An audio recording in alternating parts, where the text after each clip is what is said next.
Kari sa Medista mga boss. So tapos na yung Saturday natin. So papakita ko sa inyo mga boss yung mga natapos natin ngayong araw. Ito pala yung tinapos natin sa umaga mga boss, no? Ngayong Saturday na araw. Alright, so ito natapos tayo dito ng hanggang 9:30. So tatlong pasada yan, isang routing, dalawang capping na layer. So ito pala yung settings ko mga boss sa vertical, no? Itong pisto ko ngayon dito sa loob. Alright, so masikip siya mga boss, mga dugtungan. So ito mga boss, dito tayo. Yan. Kumbaga itong dalawang layer na T-joint mga boss, isang routing, dalawang capping na layer. So itong vertical natin, yun yung settings ko, no? Krita yung ginagamit natin dyan. Alright. So makinis, walang spatter. Ang ginawa kasi natin dyan, hindi natin tinanggal yung unang tira na layer. Tapos yung pangalawa, yung patong natin, may flux pa rin siya. Kaya pag baklas natin, malinis. Alright, so yun, tapos na mga boss. Natapos natin to hanggang bago mag 12. Mga 11:45 natapos natin to. Kasama na pintura.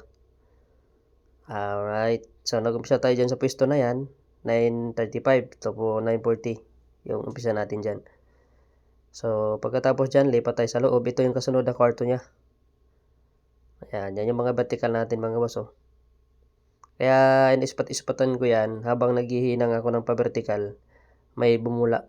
Kaya hinintuan ko, ispat-ispat muna kasi kung tinuloy kong full wheel yun, mag-blue hole din yun. Yan ang technique ko mga boss, no, sa for beginners, no.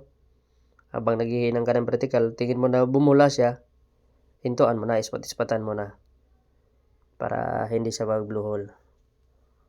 Alright. Hindi, pero yung mga blue hole talaga, hindi talaga maiwasan yan. Tingin mo okay lang, pero pag tanggal mo ng flux, may pinhole pala o blue hole na parang papasok lang yung karayom. So siyempre welding na rin yun.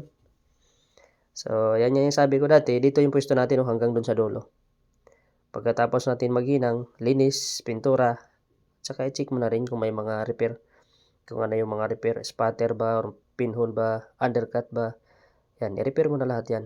So yun, iyan, no, dalawang pasada yan ng way down, no, tsaka yung isa vertical. Alright. So yan, way down din yan, dalawang pasada. So ito sa next na video natin ito tapusin dahil naabutan tayo ng oras. So ayun, labas na tayo. So tapos na yung Saturday natin mga boss. So at least ito na yung ginagawa ko ngayong Saturday na araw. At tapos natin, yan, galing sa loob. So nakatatlong ano din tayo dyan, pwesto, yun, oh. So akit na tayo sa taas. Ito yung palabas mga boss. Alright, so dito na tayo sa labas mga boss. So uwi na. So see you on next video mga boss. Sa mga gustong magpa-shoutout mga boss, comment lang, no, para i-shoutout natin sa next video. Alright, God bless.